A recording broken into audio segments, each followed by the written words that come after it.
Now you're good.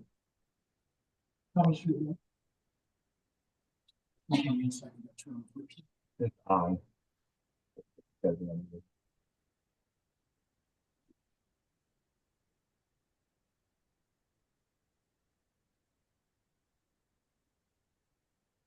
So,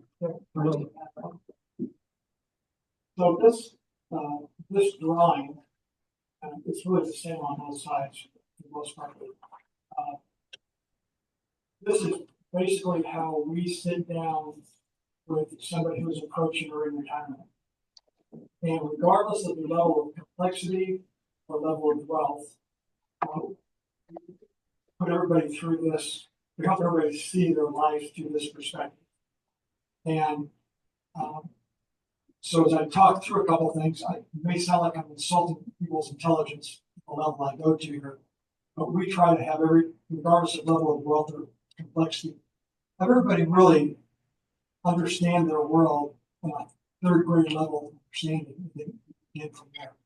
And so I've got people with a lot of money. We talk about four pots, there's four pots. People that have extreme wealth, when we sit down, they'll talk like, I got to move more money to pot two. Talk in terms of pots, it's kind of fun. And so, what I want to show you here very briefly is this. I'd like you to kind of, as you listen to all of us speak, kind of look at it through this lens, if you don't mind. Pot one, that's the top square there. Pot one is simply a checking account. It's what you live out of, right? Any income you have through where you work now or when you retire, any income that goes into the pot and your expenses for life go out of it. Pot two, just think in terms of accessible savings. It might be a savings account in the same bank or another bank. Could be more than one account. But think of that in terms of savings that you can access if you need more than what's in pot one, right? So you got money coming into pot one, and the dryer breaks, and you get a little more than what's in that checking account. You can reach up to pot two and grab it down. And maybe you're not necessarily concerned about the return on that money as much as you are concerned about accessibility. Right? So there's pot two. Pot three, that's any type of account maybe you've put money into that's there for the long run, or has been there for the long run. Phil mentioned a 403B plan, or a 401k plan, or an IRA, or any type of account that's you've put money away into that's growing for a long period of time. That could also include annuities. Maybe you put money into an annuity, they grow for a period of time. And it could also include a Roth IRA as well as a traditional IRA. 403Bs, 401Ks have adopted Roth capability as well. And if you don't know the difference between a traditional retirement plan like an IRA or a 401K or a 403B and a Roth version of that, it's very simply this. It's when we put our money into a 403B plan, we get a tax break when we put the contribution in, right? Down the road, all that tax deferred accumulation grows. Down the road, when you start to pull that money out at a later date, call it retirement, all that money that's never been taxed, that we got the break on early on, all that buildup of wealth inside that account is taxed as you pull it back out. If it's a Roth 401k, a Roth IRA, Roth version of a 403b, you're not getting any tax break up front, but all of your growth accumulates tax-free and is pulled out tax-free. There's a couple of rules in there that you can screw up and mess it up, but they usually happen in the first 5 years. So generally, once you get to that retirement age, all those funds are tax-free. Pot three, we segregate all those different types of accounts into pot three, simply because there's tax impact, different types of tax impact to those. So we just kind of set those aside. And then pot four is basically everything else. Anything else you have. A car, a boat, some land, a home, whatever, we all throw that into pot four. And the reason why we break that up that way, you have four pots there. The first three pots, think about those as If you needed to turn everything into cash as soon as possible, pots 1 through 3, you guys can do that. You can go cash out of your checking account, get out of your savings account, get out of your retirement accounts. There may be some penalties associated with a CD, right? If you pull out early, or an annuity if you pull out early. But you could get the majority of your wealth in your hands within a couple of days, probably, in those first 3 pots. The 4th pot, just think of that as anything that takes a little while longer to convert to cash. You have to sell your house, it takes a while, right? Sell a car, those kind of things. So if you think about it, that all kind of applies during our lifetime and beyond our lifetime. Those first 3 pots pretty much can find their way to your beneficiaries in a smoother way than anything that's in pot 4. Okay? Now, during your lifetime, once you retire, your income stream may change, right? We all have an employer while we're working. The money's coming into pot 1. Once we retire, we have certain other items that impact our income stream. We may have a pension. We may have Social Security. These are 2 different income streams that are guaranteed. The 3rd area may or may not be guaranteed, but it usually comes from pot 3. That's where all retirement savings come from, right? Now, if you've built up pot 2 and pot 3, accounts could be, maybe some of us have inherited some money that fits in one of those pots. If you inherited an IRA, it'll be a pot 3 asset, right? If you inherited a home or another asset that's not cash, probably pot 4. If you inherited a bunch of money from a savings account or a brokerage account or something, probably fits in pot 2. So everything that we talked about fits in one of those 4 pots. The income streams we generate, Social Security, pension, they're coming from another source. We've accrued over the years of our employment. And then generally an income stream a lot of times comes from those pot 3 assets, those retirement accounts. So, and if you see that arrow coming out of pot 3 and going to pot 1, that's just reflecting that. Okay? There's also an arrow coming out of pot 4. And sometimes people have assets that generate income, like a rental property. Okay?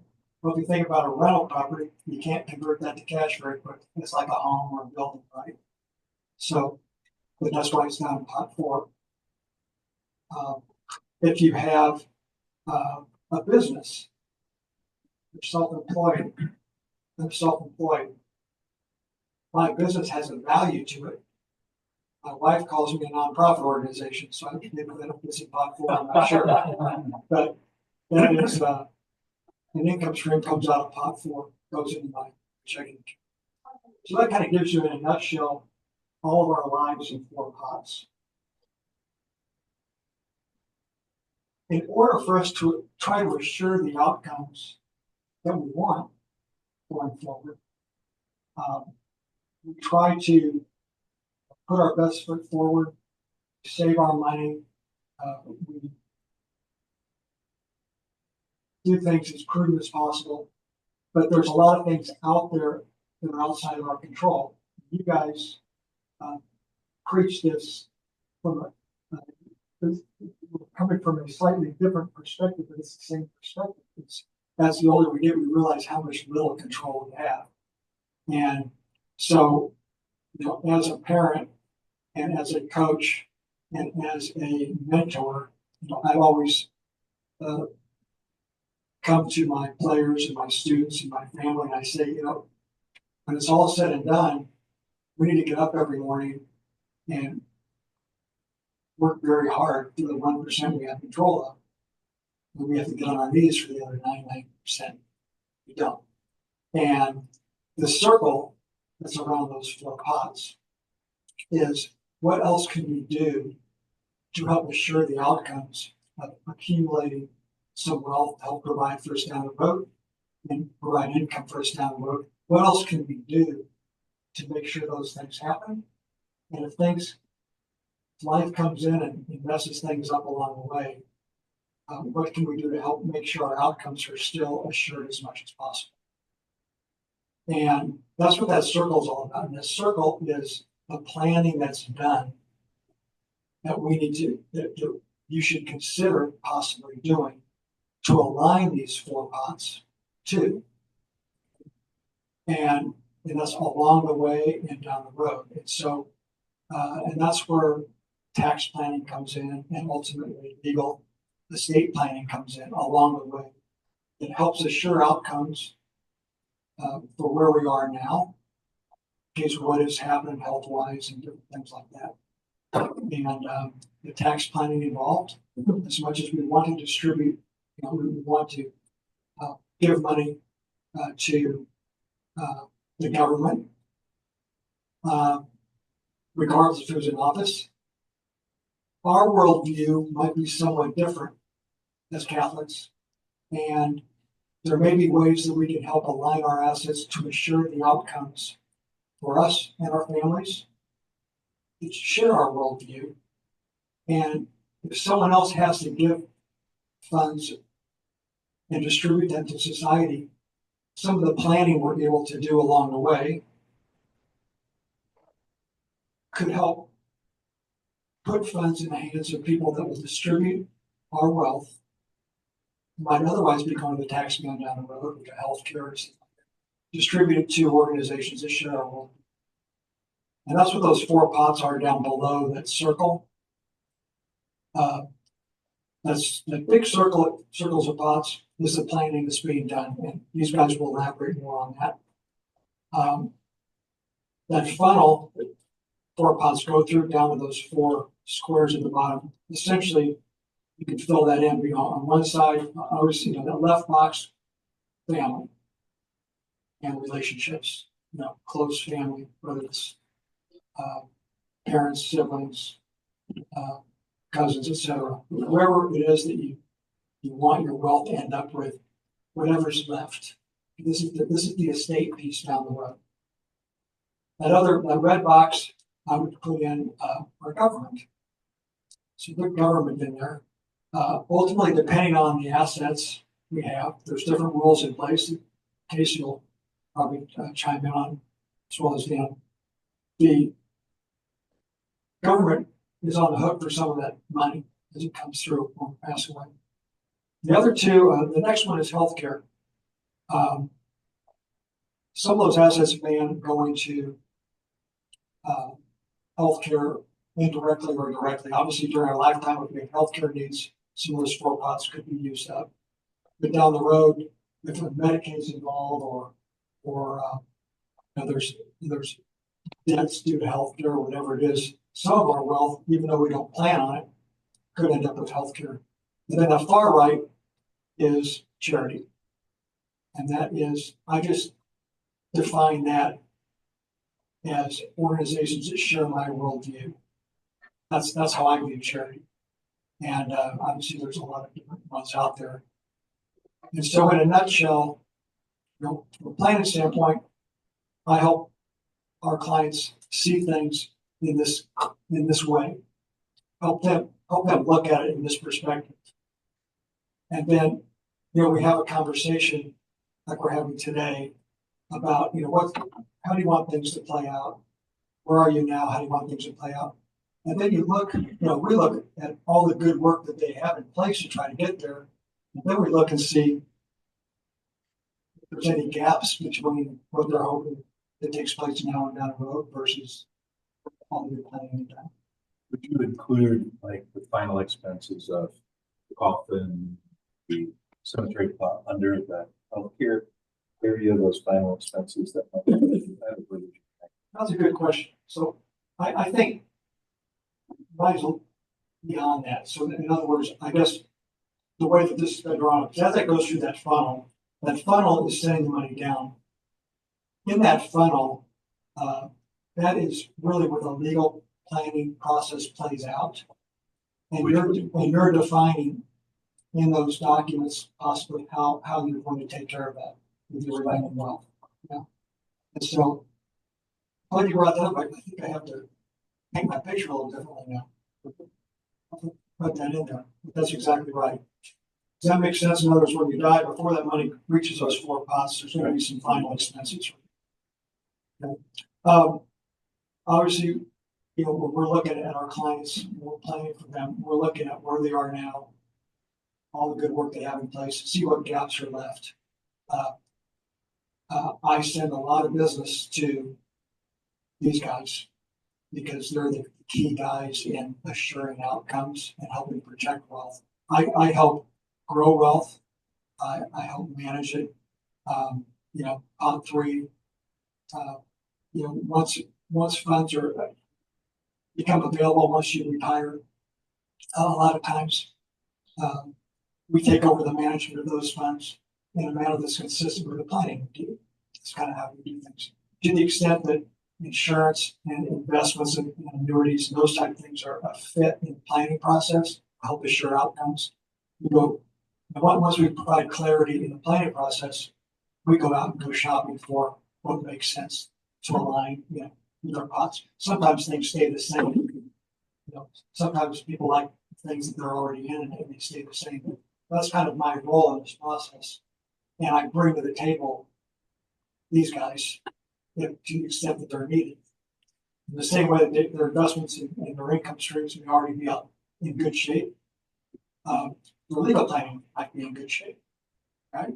And it may be the tax planning, the withholding, they're planning for down the road, now and down the road from Texas might be in good shape. Most of the time, though, I find gaps in the planning process. And that's what we usually make sure that these areas are covered. So one last thing, and we'll kind of get into it. You know, there's different things you have the ability to ahead of time. We'll talk about 1% we have control over, and then 99% we don't have control over. You have the ability ahead of time by going through the planning process and meeting and doing the legal planning and tax planning and meeting with people like Bill and the foundation. You have the ability to have the measure of control over whatever's left down the road, where you want those four boxes at the bottom to be populated. And the less planning you do, the more the state of Kansas or the state of Missouri, they have a plan already in place. And your stuff will end up in those four boxes based on an existing plan that's in place by our government.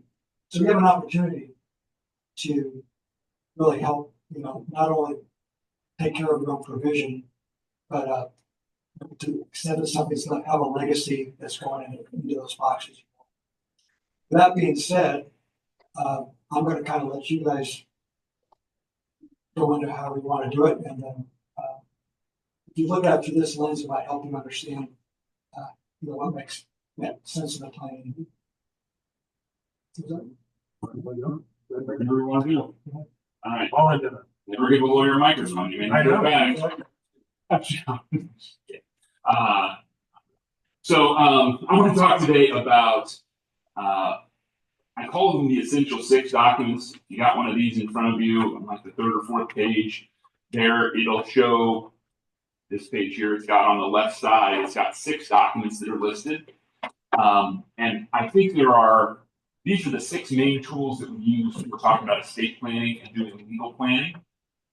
For the gentlemen in this room, there are probably 5 of those that make a whole lot of sense, and maybe one more, depending on what your particular situation is. So what I'd like to do is I want to run through these 6 documents. I think you've heard of most of these before, but I want to give you maybe a little tweak a few definitions and things on them, and talk about why you should have them, and then talk about how to get them if you need them. Okay, so I want to start with the first 4 documents I'm going to talk about. It's going to start with healthcare power of attorney, advance directive, HIPAA authorization, and financial power of attorney. Those 4 documents that I just mentioned are very important, and they are used while you are still alive, right? These are documents that we typically use if you become incapacitated.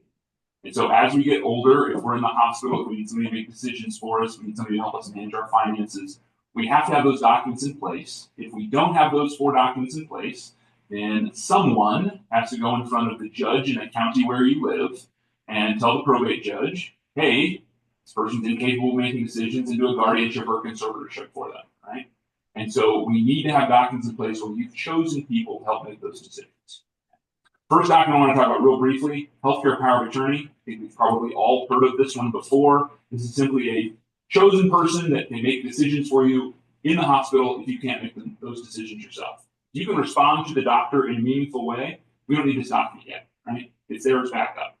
The key that this document comes into play typically when something has happened and all of a sudden you are cognitively unable, you're in surgery, you've had a stroke, something to where you can't respond in an effective way to the doctor. They're going to say, okay, somebody needs to sign this consent form to say yes to medication, yes to surgery, something like that. We need a healthcare power of attorney to do that. Okay. Yes. So examples for priests to be very concrete for us.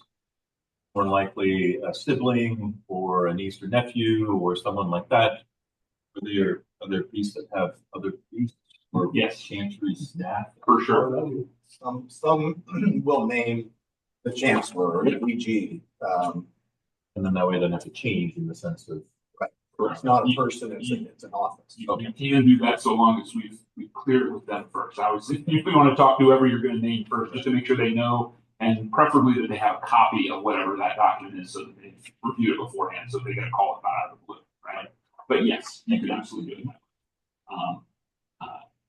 And generally, when we give them that document, we talk about this with the other healthcare documents. I also like to have at least a conversation with them about expectations, and I think the expectations hopefully are pretty clear. But that being said, we want to make sure they know what your stance is on quality of life and other things. All right, so healthcare power of attorney, that means the person who's going to actually sign the consent form for you. Right? Second document that we talk about is an advanced healthcare directive. You will hear this called in Kansas and Missouri a living will. That term gets used interchangeably. Okay, so you hear doctors or hospitals, whenever you go, they're going to say, "Do you have an advanced directive or do you have a living will?" They're required to ask you if you have one. They're not required to ask for it, which I always think is strange, but they will ask if you've got one and then check a box. That is the document that essentially says, if I have an incurable injury, disease, illness, or I am certified to be terminal, typically by two physicians, and I do not want extraordinary means taken to keep me alive. Okay? So this is, I want you to think I'm in the ICU and I've got a heart and lung machine and I'm unresponsive, right? They're going to say, we're at the end. This is the end. And instead of doing those extraordinary means, we're going to go to hospice and give comfort care, typically pain medication to keep us comfortable. Okay. The thing that all of you need to be very aware of is that there are two versions of this that are out there, right? There is a secular version of this document that's out there that you will see in all the state statutes and most of the form books and everything else. It does not define hydration and nutrition as comfort care, right? As Catholics, of course, we believe hydration and nutrition are necessary for comfort care. So we want to make sure that if you have that document, or if you had it done in the past, we have a Catholic version of that document that specifies hydration and nutrition so that the hospital, the doctors, everybody is on the same page as to what the expectation is, and it defines those things the right way. The Archdiocese has some of those at the Archdiocese. I have them in my office. I'm happy to get, there's places to get them. It's on the CFNEK. Yeah, CFNEK website. There's many places you can find those, but we want to make sure we've got a Catholic version, not just a secular version of that document. So that's number two.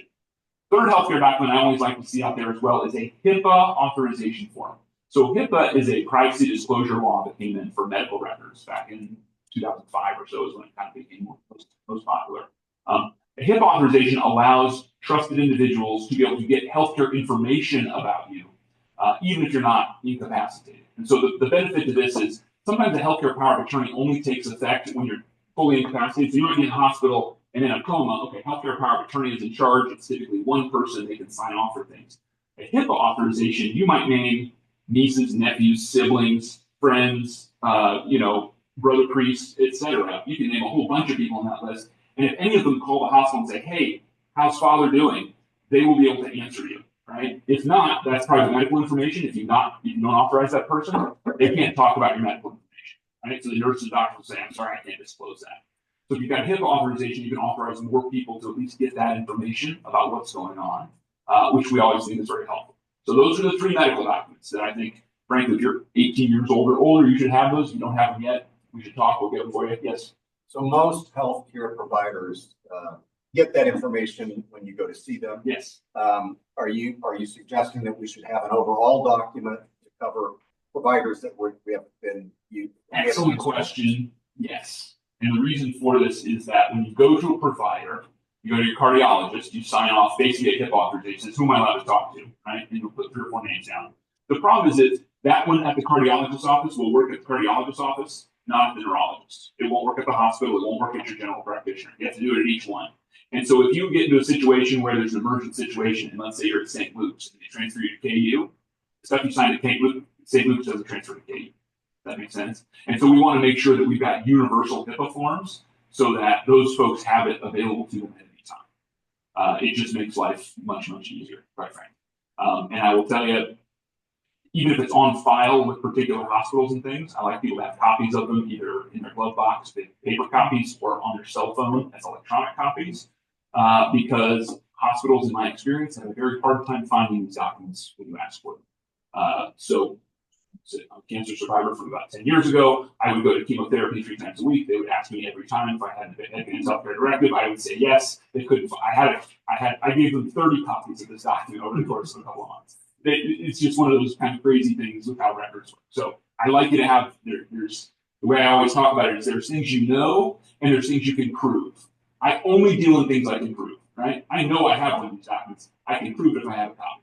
Does that make sense? So I want everybody that's important to you to have copies so that they can prove that they can do that, not just know that they do. Fair enough? Can I add one Yeah. more? Go for it.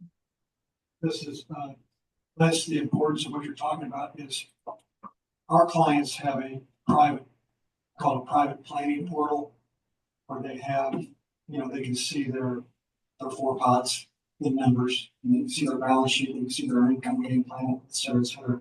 We also have a vault that includes their legal documents and summaries of those documents.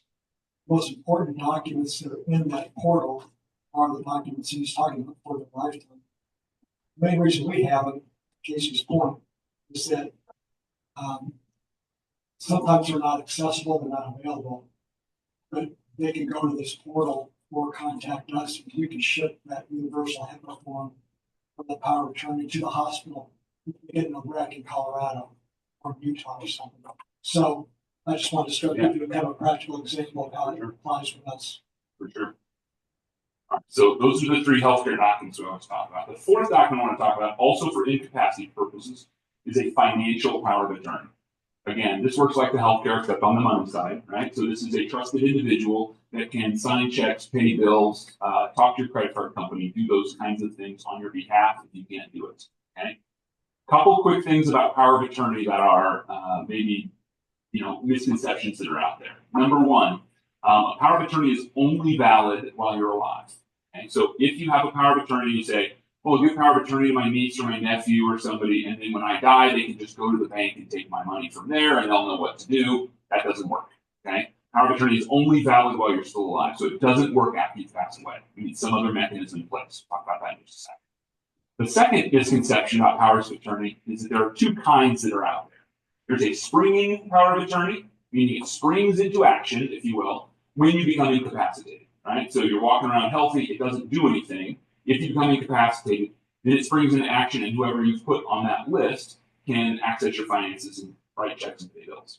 The second kind that's out there is called the immediate power of attorney. Immediate power of attorney is as soon as the ink hits the page, that person has the authority to write checks and pay bills, right?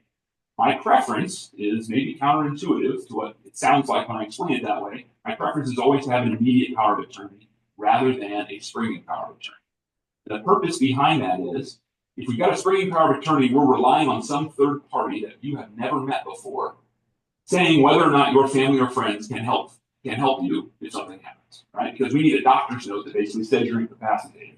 So for instance, my wife is my power of attorney. It's an immediate power of attorney. She can go to the bank and take my money out right now and sign off on my car and do everything else because I trust her to do those things, right? And I don't want a doctor to have to tell her that she's allowed to take care of me if that's what needs to happen. Does that make sense? So we only put people on that list that we trust, because the pushback I always get is, well, yeah, but if I sign that, then couldn't they steal the money when I'm perfectly healthy? And I say, if they're going to steal the money when you're healthy, what are they going to do when you're sick? So definitely don't put that person on the list, right? That's the easy thing to do. So the financial power of attorney, I prefer, again, to have that document and to be an immediate power of attorney. So those 4 documents, again, Everybody 18 years or older, I think you should have. My daughter turned 18 last November. On her birthday, I made her come to my office and sign those 4 documents. And we will continue to do that with all of my children and everybody that I know that's close to me, because those 4, anything can happen. I mean, get a car accident, have a heart attack, anything like that happens, we need those documents in place. Did you at least buy her a gift? You know? She's got plenty. But that being said, so those are the 4 kind of incapacity documents. The other 2 I want to talk about when I talk about kind of the essential 6 documents. The other one is called a last will and testament, or just a will. Most people know what this is. Very specifically, this is a set of instructions to a court about what to do with your stuff when you die, right? This lists who should be in charge and who's supposed to get your things after you've passed away. Okay, that's what a will is in its most simple form.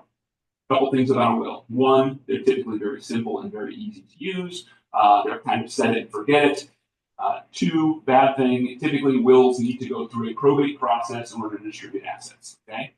Probate process, long and short of it, it takes a lot of time and costs a lot of money. So if we can avoid probate, we would prefer to do that. Big misconception out there is if I have a will, I don't have to go through probate. It's actually incorrect. The only time a will is valid is when it goes through a probate process. Probate is simply a Latin word that means to prove a will. It's a judge proving that the will is actually valid.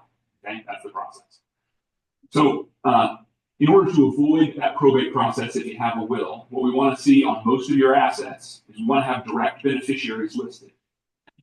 For most of the folks in this room, that's going to work really, really well. If you've got a 403B, you've got a bank account, you've got a life insurance policy, you can put beneficiaries on all of those types of accounts, which essentially is a contractual provision that says if I die, if that person shows up with a death certificate, they get whatever's in that account. Right? It's a very easy way to do it. There's no probate necessary. It's clean. It's inexpensive. It's very simple. With those beneficiaries, you can also list charities. So could you list Queen of the Holy Rosary as a 10% beneficiary in 403B? Absolutely. Remember that, guys. Or Holy Trinity, wherever. Can you do that on a life insurance policy or a 403B? Absolutely, you can do that. Okay, so you can still list them as beneficiaries. You call them direct. Yeah, typically it's a beneficiary, and on 403Bs and life insurance, they'll say beneficiary. On a bank account, they're going to call it a transfer on death, TOD, POD, something similar to that. It depends on the institution. And basically, it's the institution that holds that money for you. That stipulation is contractualized with them. Correct. When you establish that. Exactly. So you walk into Bank of America and say, I need to put a TOD on my account. I'm going to put my nephew on there. You put their name and address down. And then when you pass away, your nephew shows up with a death certificate, they get the money. Very simple, no court necessary, very efficient. Okay. For most folks that don't have young kids, aren't worried about a kiddo with special needs or disabilities, if we don't have real estate, there's a couple of things. If that's the kind of category you're in, which a lot of priests that I work with are in those categories, those first 4 documents plus a will and the beneficiaries and everything works great. Full stop. We're probably done with your estate plan. We're probably in great shape there. That means we get everything out. There's no probate, and we take care of you during it. Okay. If you fall into the other category where you say, you know what, I've got some real estate, or I've got a niece that I want to leave some money to, and she's got some special needs, right? And she's disabled, and it's a little more specific kind of situation. That's where we might pull in a trust. Okay. Simple definition of a trust, and we'll move on because it's not going to apply all that often. A trust is going to avoid probate, but it's still going to be a written set of instructions about what you want to happen with your stuff when you pass away. It's a little more complex, a little more sophisticated. Again, if we've got real estate assets, if we've got significant issues on the beneficiaries that we're trying to give money to, nieces or nephews that are disabled or siblings that are disabled, things like that, we might want to talk about it. For most of the priests that I work with, that ends up being unnecessary. That being said, it's always a individual situation. So depending on what you've got going on, we have a little conversation to figure out what makes the most sense. Fair enough?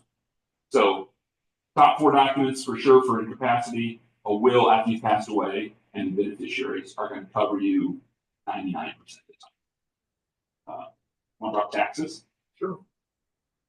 How much are we putting on one or what period? One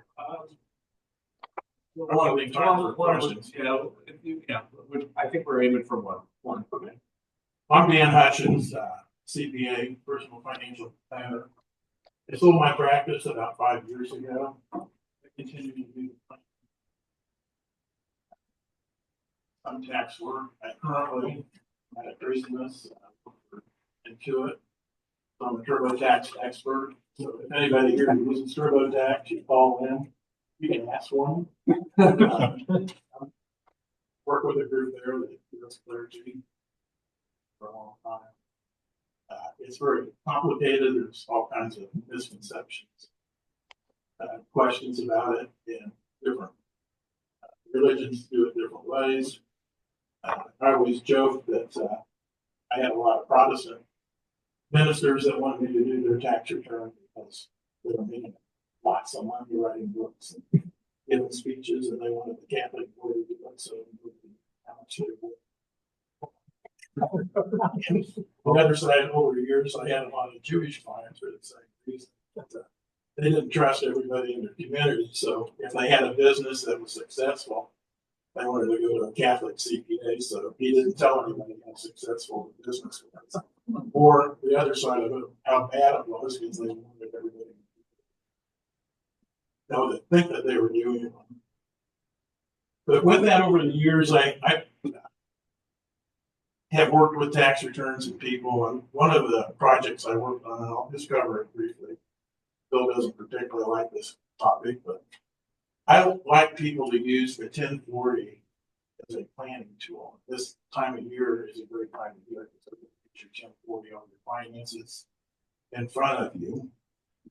And we use it. We've come up with a concept called the tax return selfie. It's a snapshot of who you are once a year. Your tax return is that shot in time. You can add it over time. See how you're doing. So if you're planning like Rick is doing as far as what's your income, how's my interest and dividends gone up over the years, how much am I making for weddings, baptisms, and other income? Will that continue in retirement? Quit doing that. And the other thing that we do with it, we've had a lot of ministers use it as a sermon. So if you ever need a sermon for giving, we challenge the parishioners or the congregation to look at their tax return. And where your treasure is where your heart is. We ask them to look at it and reflect on it. We can score it if they want. I kind of back away from doing that because of the politics involved in it. But we find people are either grateful or entitled. We have about 100 metrics that we look at in that return. When people hear it, they all want to know whether they're grateful.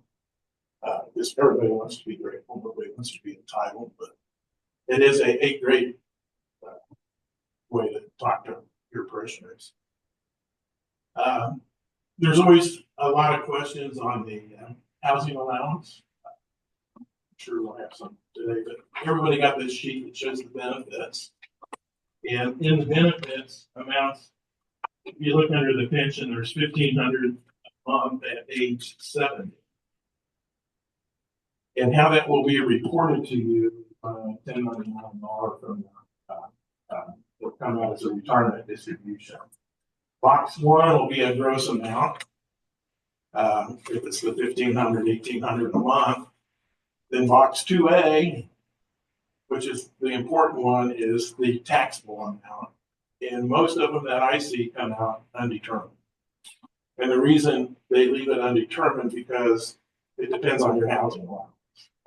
Because that's when you're retired, the housing allowance, well, while you're working, the housing allowance isn't taxable, but it's subject to self-employment tax. Once you retire, it's not subject to either. So it's no longer subject to self-employment tax or income tax. And I haven't gotten a hard answer on it, but I think they leave that box undetermined because it just depends on your situation and what you're doing for housing. Which box is that? It'd be 2A. Okay. What's your saying? It's empty. It's empty because they want you to make the computation. Okay. And that would be, you can subtract, let's say it's 18,000, whatever's in box 1, I need to know, but whatever your housing allowance is, it's not taxable, so you can subtract that from box one and only pay tax on the difference. I think the 1,500 is close to what most housing allowances are, so in my opinion, that makes the 1099 more tax free, both income tax wise and from housing allowance wise, because it's not subject to self-employment tax once you're retired. If you're still working, there's a bunch of different rules. You're always Crazy situation.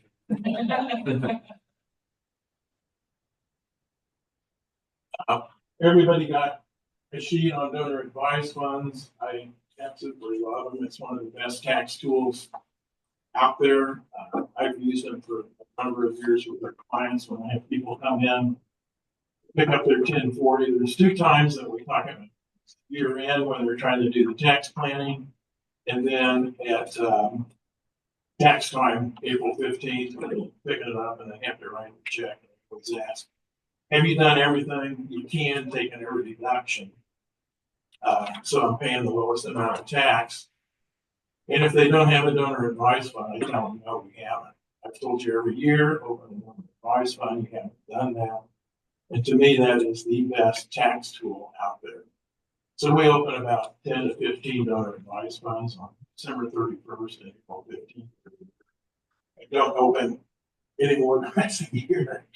People don't plan real well. It's just when they have to write a check, they're ready to get the advice fund started. I think it's a great tool for priests.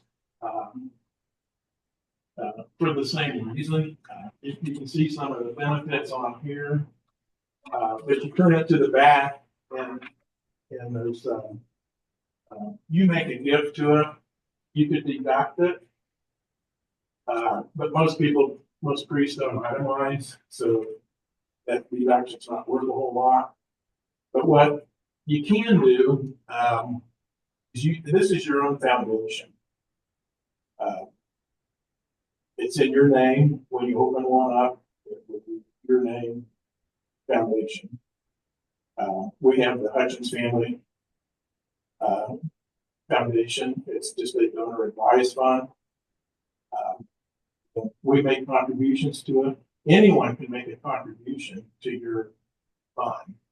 So if you have people wanting to give you birthday gifts and you don't know whether it's taxable or not, it's coming in or going away gifts, when you're checks and stuff like that, you can have them.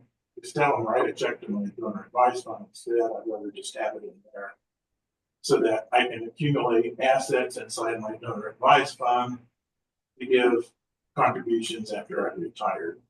And that'll continue to grow tax free. It's just like it sounds, you have to have advisors in there. So you're the advisor while you're alive, but then you can have family members continue to be advisors. I had a saying that Ben Franklin said there's 2 things in life that are certain: death and taxes. With the donor advised fund, you can get around both. You get the tax benefit, and it keeps your name living because that donor advised fund can continue on forever if you set it up right and have the right folks. If it gets down to the point where there's no more advisors, the families you've passed and the family or whoever your advisors are don't want to do it anymore, then it rolls over to the archdiocese. It rolls to the Catholic Foundation, but what a few of the priests have done with those is they have given us, as opposed to appointing a professor advisor, they've given us a list of beneficiaries. So upon their death, they ask us to distribute it, in a memo and tell us the percentages. So that's another way to do it at the end. Otherwise, it would go to the Catholic Foundation. But it's a great tax tool. I look at it as, think of it as an IRA for your contributions. It's growing tax free inside there for you to get at a later date. And you can wait, you can give it away next week, or you can wait as long as you want. One other way to give once you're retired. Is if you're pulling money out of your IRAs, you can make what's called qualified charitable distributions, and that goes directly to the charity. And so it comes out of your taxable income retirement. Because most people can't itemize, so it's more tax efficient way. So with that, I know there's a lot of questions. We got, Dan, would you comment on that last comment you made regarding benefits of making charitable distributions? You can't do that out of your 403B. And so, but one way to probably maybe set yourself up would be to roll it over out of your 403B into an IRA, and probably give you more flexibility. it would. Okay. And it give you probably more flexibility with investments. Yeah. Where you want it. Speaking of that, if there's in your folder,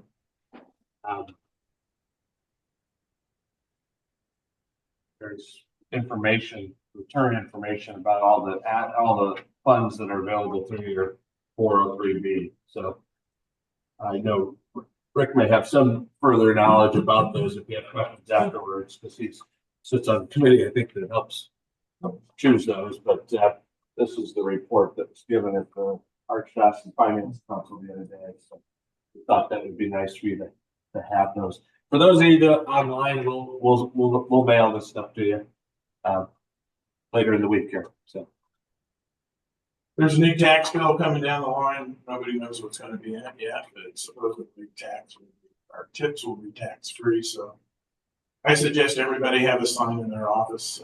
Mary Jane's wedding's done for free, tips only. Yeah. Social Security too.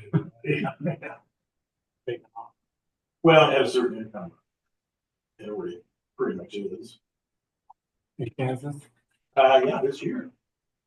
Oh, okay. Yeah, they changed the Kansas law. They used to have that cliff. As soon as you went over 70,000, 100% of your Social Security became taxable. People made $500 more than that in their tax bill. But I could plan as much as you can see. Any other questions for any of us? Well, I was, so early on when I was in the Navy, I started an IRA, and then at a certain point, I changed to a Roth IRA with a 5-year period and taxes and such.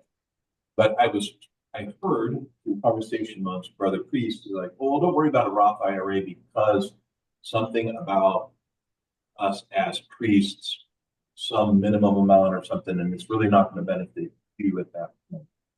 I don't know what the heck they I were think it's talking the about. clergy housing allowance that you were talking about earlier, which essentially wipes out $18,000 of our retirement income a year.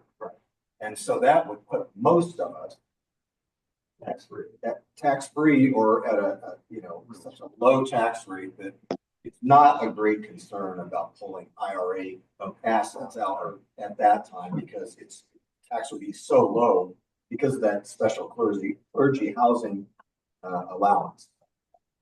Yeah, That's how I understand. That's correct. Is while you're working, that's subject to self-employment. 15% self-employment tax, but once you retire, then it's completely tax-free. All right, I'm at the age this year where I can start doing RMDs. Right. And they can be set up to go straight to a charity, or do I have to Yes. take them out, or? So you can, you would tell the trustee, list the charities that you want it to go to. You can do it, I believe, up to 100,000 is the limit. But, Dream on. well, it's 108 something. Okay. If that suits you better. $108. But they basically give it to, it goes directly to the charity. It's Right. so your net distribution is lower, but even at that, with the housing allowance being where it is, I'm glad you gave that answer because I've never had anyone from the archdiocese giving me a straight answer. Well, when you are retired or receiving your pension, your payment invoice or payment statement comes every month and says housing allowance, $1,500. So that just immediately ties it to that exemption. Right. Um, And it has to be decided up front from the IRS's standpoint, so that's why they specify it. right. Share something on. Oh, you brought up this, um,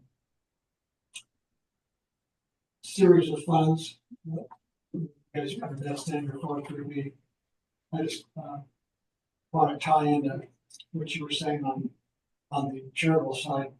You know, when you approach a community retirement and everybody has a different tolerance for risk, kind of everything. You have some savings that have built up, possibly in a 403B plan, and you know, you tend to fall in love with a statement in a good time. So when the market's high, we fall in love with the statement, you know, the value. And the value is not what we own, it's the shares we own. So if you think about an acre of land, and you're a farmer, you know, the acre of land is worth a lot today, maybe worth not very much tomorrow, but we're still farming that land, still kicking out corn crop or whatever it is, right? We kind of have to think of our investments kind of that same way, they have fluctuating value. The reason I brought this up is that if you're relying upon your 403B as part of your income stream for retirement, there's a non-guaranteed way to stay invested. And there's also other options that we won't explore today. I mean, you can't follow up, you know, if you ever want to. But there's ways to continue to create guaranteed income. And it's like creating the pension that you have. So there are, they're called guaranteed lifetime income annuity contracts that you can actually keep within the IRA, but they're not in the investments. Go ahead. Is it the, to allow you to eat the eggs and not the chicken? And is that Basically, yes. instead of eating from your chickens, That's basically right. you just set it up so you're eating the eggs from. Exactly. No, it's not, you don't like eggs, but yeah, exactly. But you're exactly right. And I think, and this, everyone's different. And so I think that, you know, talk about old sayings, you know, there's like, I think it's the Will Rogers saying, I'm more concerned about the return on my money than return of my money than return on my money. I think someone's heard that. You know, there's a guarantees matter. I guess I should say that. The good news for you guys is you have some guarantees already in place, plus some tax advantages and housing allowance, and those may be sufficient.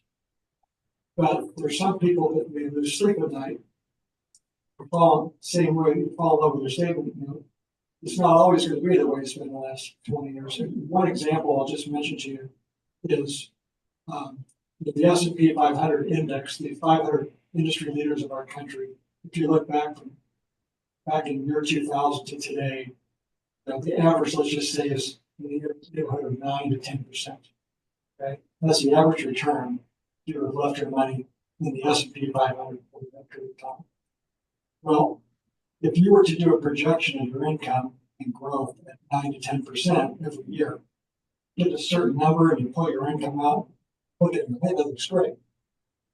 But if you do the same income stream and you started in the year 2000, do you remember there was a tech bubble that burst right around then? Then there was 9/11. Well, the first 2 or 3 years, that 20 or 25-year period, is all negative, and you're pulling the same amount out. Even though it averaged 9 to 10, you're looking at a whole different number now. And so that's why as we get into retirement, it's important to understand our tolerance. You know, I call it the sleep at night provision.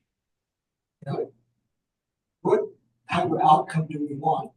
You know, we may not get 10% in the next 10 years, maybe negative 30% over the next 2 years. You don't know. Now, we have a lot of history that helps us understand what could happen, the percentages of that. I just want to keep in the back of your mind that guarantees to the extent guarantees there are options out there that aren't just market-based. I manage a lot of money. I love managing money, but I love assuring outcomes more than that. And it involves this, but a lot of times it involves guarantees. That's quick. Go ahead, I'm done. Go ahead. Priests are considered self-employed. Is that true even in retirement? I'm not retired. No. You're not considered self-employed, you're employed with the church, that's on two, 1090 are.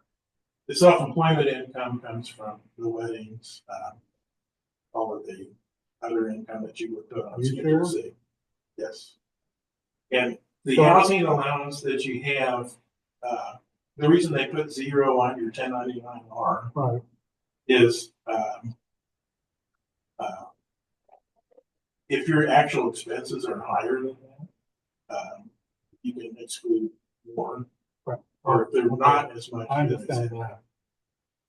What I'm not understanding is we pay self-employment tax every year. Right. Now you're saying we're an employee of the diocese, that's why we get it. Well, it's a statutory W-2, so I think most parish priests get. Well, you get a 1099 too, if you're in a parish helping out, or parish is paying you a stipend, that's 1099 income. That's self-employment. Right. But it's a pastor of a parish. We're self-employed or employee? You're both. If you got a W-2 from a different parish, then you can do both, or you can get No, a the W-2 or a 10. So that's the thing that It's throws me off. confusing. We get a W-2 from the diocese. But why are we paying self-employment tax? Because that's the way you're paying self-employment tax on the housing. Oh, this is before retirement. Right. I'm talking about the younger guys. The younger guys are paying self-employment tax On the housing. on the housing. So let me ask it this way. When you receive your the W-2 earnings that you get from your parish, are the parish paying the self-employment tax, their portion of it on that? I think rather than housing allowance, maybe you could refer to it as room and board. Room and board provided by the parish, but it's not on the W, which you have to account for on your tax. You have to have an estimate of what that value is. That's what you pay the self. That's the way I understand. It's not subject to tax, it's subject to self-employment tax. Not subject to income tax. Well, you need to go to data. That's why it's So I thought a it is very confusing. Across the board, the IRS doesn't like that for everybody. Every religion across. Different people report it differently.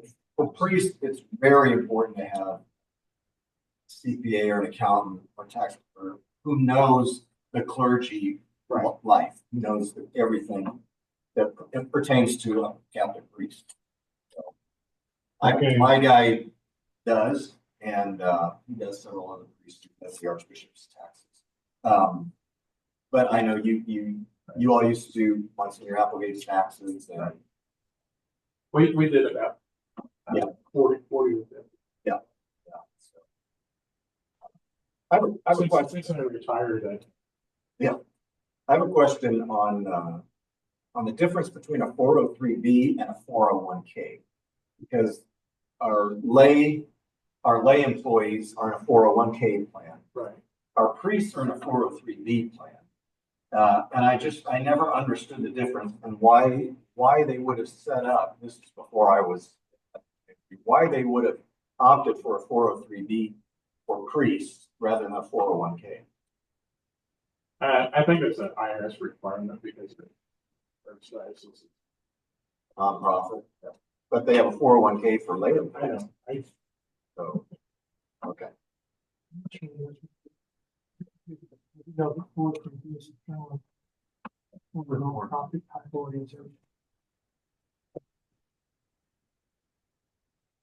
It's probably history alongside the self-employment tax. Just curious. Thank you all. I'm sure you guys will be glad to stick around if you have more questions. Thank you. I see Father Psyche, Father Senior Mullen was on there, Father Hermes was on there a little earlier. So thank you guys.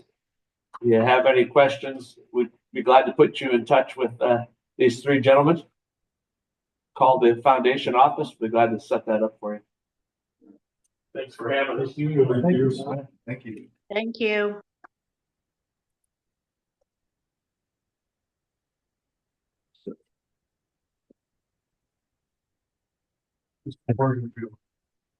Father, No, we're talking. Put it on